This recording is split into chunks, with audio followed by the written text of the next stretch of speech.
once again, welcome to Talent. It's not enough. It's a new week, and we want to bless God for His grace for keeping us. We want to thank everyone who has been part of this since we started about 2 weeks ago. On Friday we had we have August occasions. Welcome.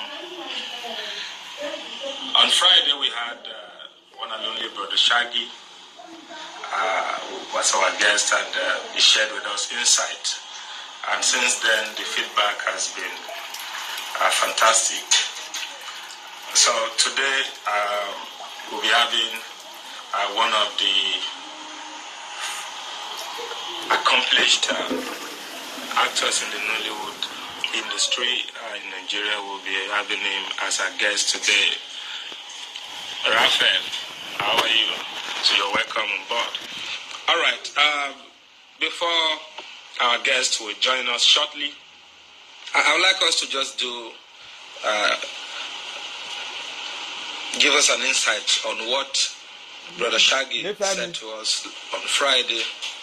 And number one, he said, if nobody supports you, support yourself. And that is very key. At times, we don't get all the likes, we don't get all the support, we don't get all the appreciation, all the accolade. So if nobody supports you, keep pushing. Support yourself. Be your own fan. Be your own number one supporter. If you don't have a supporters club, create one for yourself and keep pushing. And he said, focus on your content and avoid controversies. Yeah, I can see Dustin. Dustin, welcome on board. Glad to have you here. So focus on your content and avoid controversies. Meaning that if, for example, you're a social media comedian, avoid any post that may trigger controversy. And just keep your eye on your content and how to just keep churning them out. All right. I think our guest is here. Okay, I will expect him to send me a request so that we just get it started. One of the finest actors in Nollywood is our guest today and is going to take us through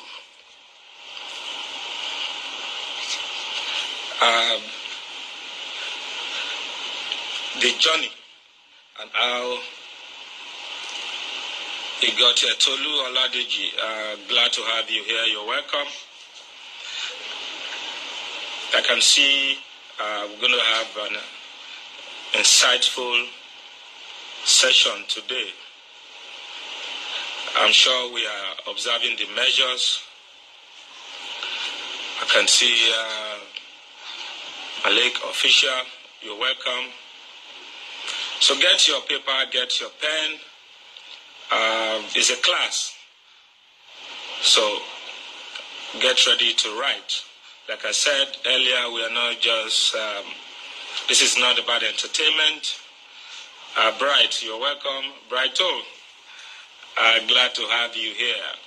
All we are doing here is just to share principles that creatives in this same Lagos, Nigeria, they have deployed, and it has worked for them. So we want to leverage on their experiences. Like Roshagi said to us last Friday, that before he got the final yes, he got several no's, turned down, discouragement, but he kept pushing. And he said, consistency is the name of the game. In whatever you do, just keep doing it. And one day, you will hit the target. And finally said, God is the ultimate. And I'm sure you agree with me that whatever you do, the God factor is key. The grace factor, that is God in the race, will determine how far and how high we will go. I believe in Nigeria, amidst all the challenges, that if we keep doing what we are doing,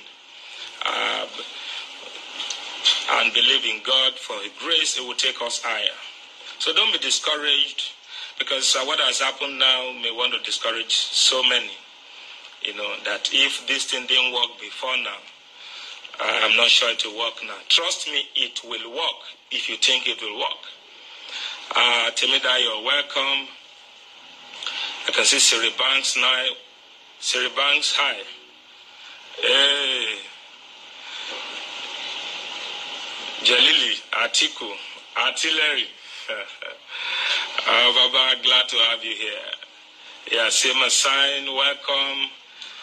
Yeah, Temida official, you're welcome. So shortly, I think Yemi Black is here, ladies and gentlemen.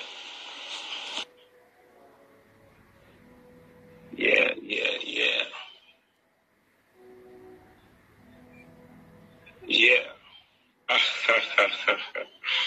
Hello. Hello, I'm fine. I did, bros. I hear you. What did happen? I did, bros. I hear him, sir. Yeah, I don't hear him now. What did happen? How far now? Well, I forgot though. I did. We did lockdown. Correct. Lockdown. Correct. As a family. Thank you for little masters. Fantastic. Glad to have you here. So, ladies and gentlemen, please welcome with me Yemi Black. Baba, I greet you once again. Correct. Thanks for coming through. Now, this is not just an interview. Yeah, it's not just an interview. It's a class. So today, now you be our lecturer. Now you be our teacher. Correct. So what we are doing here is to leverage on experience of those who have gone ahead and they have found a way in this in the creative world, and you have a result that is enviable in this same Nigeria, in this same Lagos, this same Nollywood. So what it means is that if it can happen for you, for those who observe that same principle, chances are high they can get that same result or even a better result. Okay, correct. All right, so let's go to the first question. Growing up, our parents, they always pray that, we'll become a lawyer, we'll become a doctor, we'll become, but somehow, some of us were not designed to be what perhaps they thought we would become. And I want to ask you, at what point did you decide to go on this direction? What informed your decision? At what point did you look at yourself, or what made you look at yourself and say, man, I think this is the way, and you went through? I think it started a long time ago, basically. For me, I've always been artistically expressive. So it was not a big deal. My people knew me. I paid more attention in English classes. I paid more attention in literature classes. I paid more attention when it came to creating things as opposed to other classes. So I think I must have been in primary 6 when we had a play, The Incorruptible Judge, and I was one of the characters. I'll be the rather very minor character, and I liked the fact that I was able to be another person, be up on stage, relate with people, interact with the character that was assigned to me, and engender some sort of response from the crowd, and that was just like an immediate gratification, and it made me think, oh, you know what, I like this. So when I went on to secondary school, I became a part of the Drama Society. So I didn't want to be in the Jet Society and all those other societies, but the Drama Society for me was the benefit. I just wanted to be a part of it. And there was no surprise that at the very first year, I became the captain of the Drama Society. So much so when they say That time, yes, for secondary school that time. I remember it's in 1990, go represent Ondo State for what's it called? For drama. There was a drama competition in Loring at the time, Kwara State, you know. And so that's it. So from that moment onwards, you know, after we came back, went for a state production somewhere in the town. There was supposed to be some sort of school meet. There was a teacher who lived next door to my parents, and after that, she came to meet my parents and was like, man, you need to encourage this boy to keep doing this thing, because I saw that performance and I liked what I saw. You know what I mean? So it was just something that I'd always been interested in. So I don't be one of those people where they say they go study TV, then they say, oh, for me, it's just from the get-go, you know. I always thought about what I wanted to become, and for some reason, there was an uncle, there was an architect. So I think for about a week or two, I thought, oh, you know, I want to be an architect. But after I don't look at it, I want to lie. Oh, I don't want to be any architect. I tell you acting there. That's it. So that doesn't happen. Great. Okay, good. In the beginning, what was it like? Let's take it from here. You went to University of Benin, and after school, or was it before school you got into Nollywood, or was it after school? How did you come to Limelight? It was after or was it school. Johnny? At some point, it was after school. At some point in 2003, there was production that I was a part of. Initially, I just went there for curiosity's sake, you know, because they were auditioning, and I thought, oh, wow, let me go there and find out how this whole thing is like. So I went for the auditions, and immediately I walked in there. Some person walked up to me and called me a name that wasn't mine. I said, no, that's not my name. He laughed. He said, Shegun. I said, I'm not Shegun. He just laughed. He can't carry me go meet that guy. Say, a guy, who is this guy? Yes, Shegun. Like, no, you guys have something wrong. He said, no, that I looked so much like the character that, you know, it was instant identity. So I went on, played that role. I was with Iniedo and a couple of other guys, Emeka Nyacha and some guys, you know, and we played it. And, you know, they from the reactions I got, they liked my character, you know, because normally they look at neophytes and they expect to look at the camera, make some blunders, you know, but I stayed as true to professionalism as I could muster at the time, being as a maid that I was truly a greenhorn, you know, and so after that, I laid low for a while, and then I think towards the end of 2003, I did another one of those things, and then, you know, I took some time out to really evaluate, and 2005, I said to myself, you know, at the point, I was doing music as well, so when I came to Lagos, to settle down in Lagos, I thought to myself, I'm just going to pursue my music career, and you know, things were going a bit slowly because I had a group at the time called Roots Complete. So we had recorded a couple of songs up in Abuja. That at the time when then Star Plus was low, and you know, we used to also roll with Star Plus because now our guys are here, you know. So the normal in the normal progression of things, it's thought, okay, so our guys have blown up because Olufumi was everywhere at the time, and Star Plus was on everyone's lips. So we thought it was a natural progression. It was just going to go on and be the next group to blow. So we shopped our songs around. We're getting some responses. And so I thought, okay, you know what, let's just settle down and make a video. So whilst we were still looking around for the sponsorship and promotion, I said to myself, okay, I'm going to go into acting for a while, raise some money, you know, and get it. And somebody told me that and said, it's like the way they talk, you know, it's you know, they mix things with them. I don't know, I can handle it. Anyways, here we are, 2005, this 2020, I'm still here. Wow, amazing. Good. Now tell us, in the beginning, I'm sure you went for, you know, a lot of auditioning, and you got some no's. How were you able? What was your thinking like? How were you able to overcome that depression, the rejection, and move on? I think basically it's, I'm going to go track back a bit now. I think it's the responsibility of every parent to raise their children, the wards, or whatever it is, you know, to be able to have more than a modicum of confidence because you need it in life. Because in the arts world, you're going to get more than one no. You know, you go certain places, now no, you will talk. Not because you're not good enough, maybe because they don't agree with what you bring to the table at the moment. Maybe what you bring to the table is not in accordance with what they require at the moment. For so many reasons, they're going to be no's. So when I started, I got a couple of no's. Some blatant no's were not the child of my inability.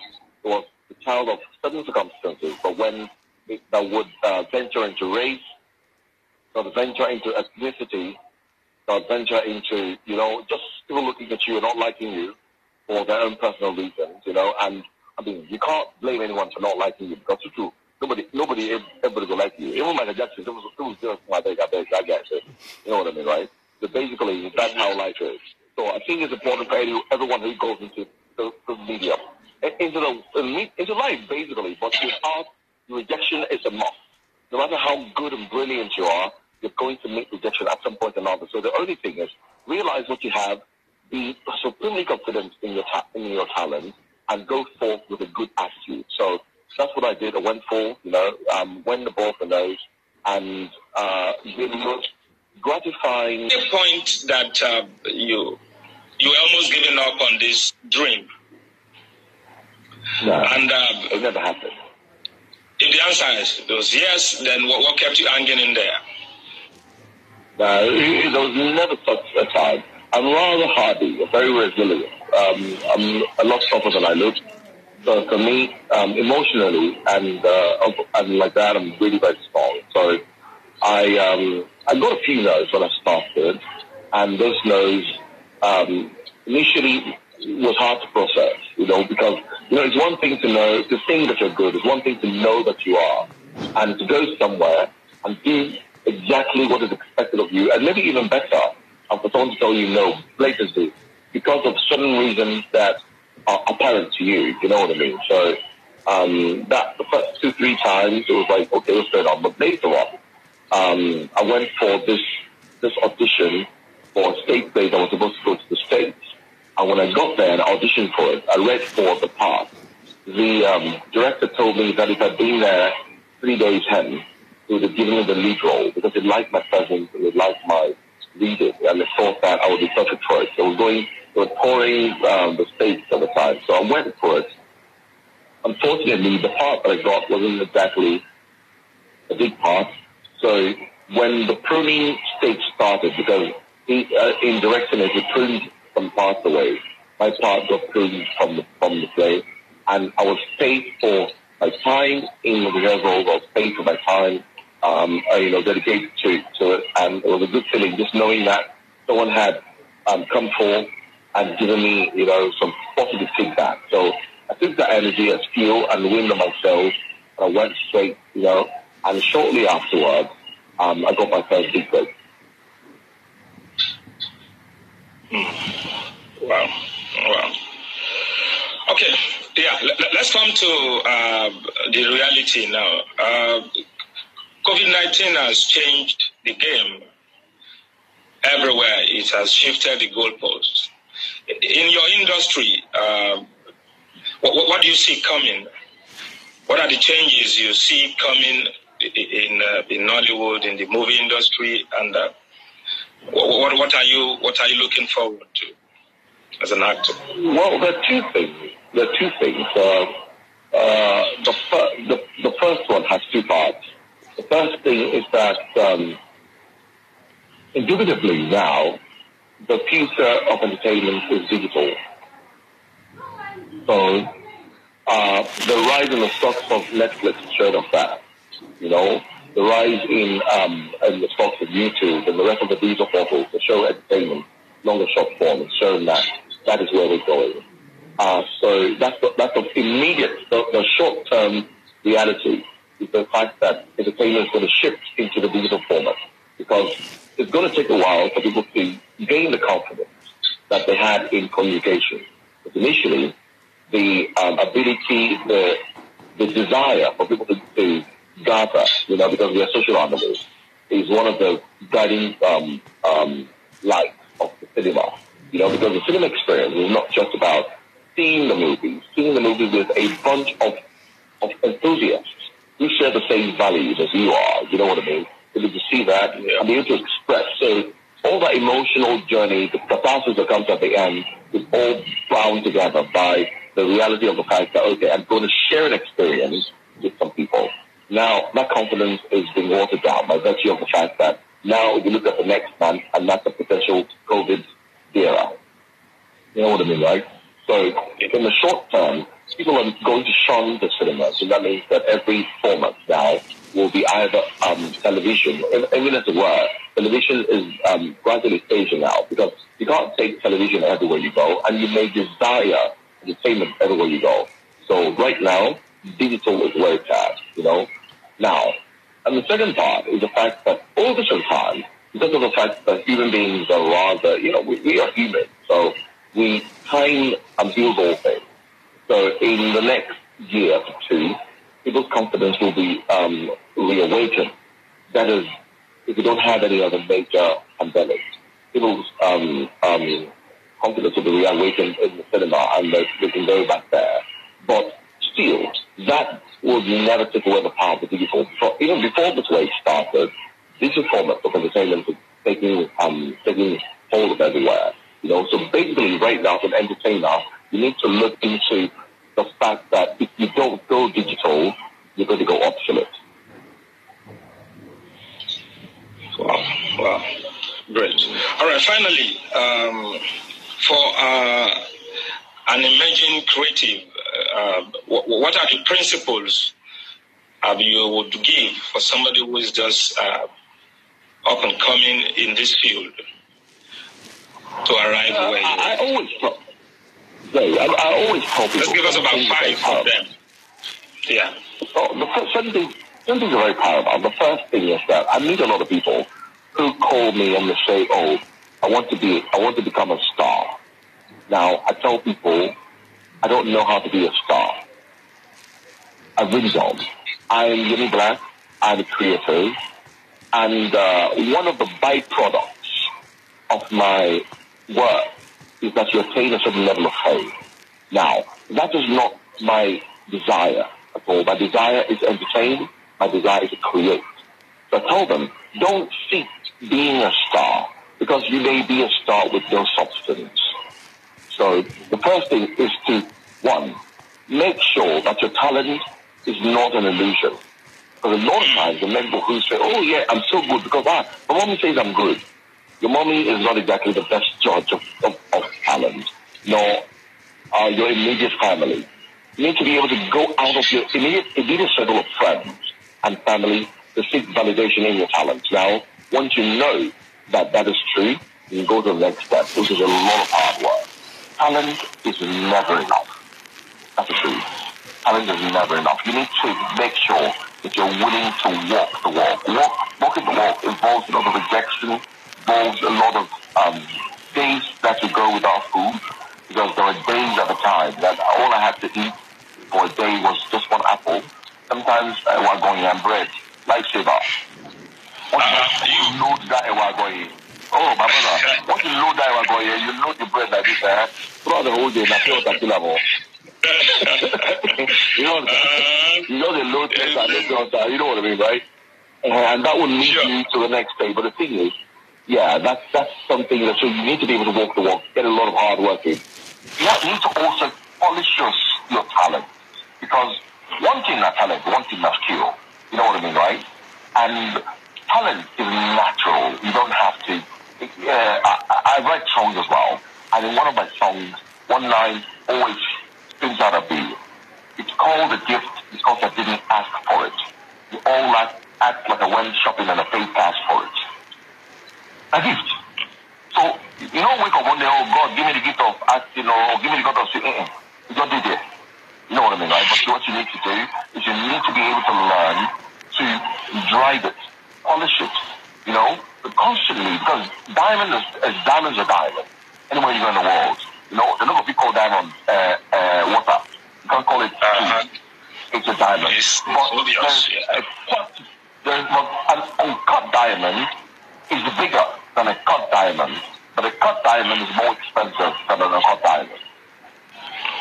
So in cutting the diamond that is you need to constantly work at improving your skill. Read, go for training, go for seminars, talk to people who have far more experience than you in the field, and make sure that you get better. Thirdly, is to make sure, say, my brother, a good attitude will take you places. A great attitude. Because a lot of times, people go somewhere and they think that, oh, you know, I've arrived or I have this talent that can be haughty. There's no need. A lot of times when I'm working and I relate with younger artists who are just coming up and we have fun, we're chilling and laughing. So who have never been in a movie before, it's the first time and I'm playing with them. Why do you play with these people? I'm like, they're human beings too. At some point in my career, I was that person. And there were people who were snotty towards me, who at this moment have become my colleagues. And they sit down and they laugh now, but I look at them and I say, oh, you don't remember the days where I would look at you as my senior colleague and a word of encouragement would have meant the world to me. But now, we don't talk baby, we'll sit down, we'll share the same thing, you know, get the same pay and all that. But the thing is, I always talk about a great attitude. You never know who's going to remember. One smile. Hey, oh, now. Hey, what did happen there? Oh, and now, see how your face is shine. You'll be amazed how those little things will go a long way. Let me buttress with a point. I was shooting some time ago. I think it must have been in 96, 97 or 98. I was working on a project that went from Maureen to Abraka to Ashaka to, you know, just yeah, so I'm ahead with that, yeah. All that zone, Abraka, Ashaka, Taple, Maureen, we thought that place in Asaba. That they well shoot, because it was a big project. Oh, my brother, it was fun, you know. Because I was playing lead together with Frederick Leonard. Both of us had the pivotal roles in that baby. So there were two guys who used to come there every day. Those guys had a small role. Like one of them, all I had to do was kick him and it would fall into the pool because it was an action movie. Once I see the guy falls that pool, everybody go else. You know what I mean, right? So the first day he was there. Second day, on the third day, I realized every day they would always share one bread. At the time, I think they said that loaf of bread 50 there. You know, one bread and one coke between two grown men. One of them as in tall, big boys. You know. So on the third day, I told the director, guys, shoot these guys whether they go to their house now. You know, he's like, oh, no, director, we are here. The lights are already set up. All I'm doing is speaking. Let's shoot him, let him go. So we did that. I kicked him. He fell in the water. Bro, thank you. Okay, let's check it now. Cut to 2010, towards the tail end of it. Some person called me up and said, okay, me up. I said, I beg, I want to shoot for Ghana. Okay, why not? So we negotiated the pay. Good money. But by today's standards, I said, not good money. You understand? Because it was just a bit shy of $1 million. That's all we talked to him about, this, everything. Anyway, so I went to Ghana. Got there the first day. We had, from my usual self, I got to set. There was the party jokes. We were laughing. You know, so the EP of the project, that's the executive producer, took me in his car, Nigerian boy, Michael. Took him back in his car. We were in the same hotel, Tanko Hotel, East Legon. So we got there. The room was opposite mine, like literally opposite mine. So at the entrance to opposite our rooms, he looked me in the eye and said, okay, me. But I said, no one's birthday again, no. And unfortunately, I'm really bad at remembering faces. I can meet someone today who you relate and just in the next 2 weeks I'll see them and they'll be a total stranger to me. But because I'm always warm when I receive people, they'll think I'm always to remember. You know what I mean? Anyways, long story short, you know, guys, you know, recognize me again. I said, I'm sorry, I'm really bad at faces. Also, remember when it took me back to Ashaka? Daddy boy, when I keep this out water. Oh. Now he had made so much money legitimately that he became a movie producer. He had shot a movie shortly before that one with a big director, big artist. And he spent 3.5 million. After 2010, spent 2.5 million. He didn't like the movie. He jettisoned the project. He started another one. You know what I mean, right? So the attitude will get you places. So my brother, those are the things that is very they're very important for you guys to realize that, man, my brother. Just say, if people don't call your name, tomorrow, the thing of your name again, and that's the reality of it. You know what I mean, right? So just be nice and just be kind to people. That's it.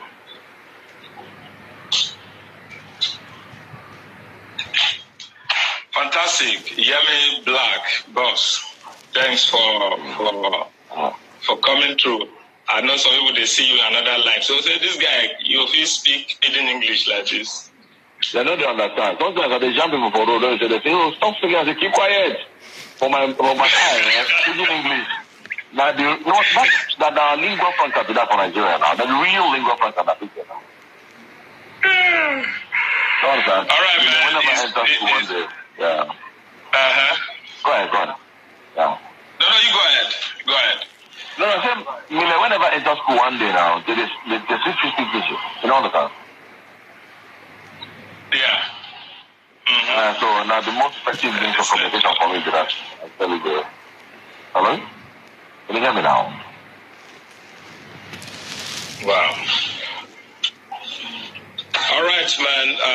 Thanks for coming through. You have made our day. Attitude.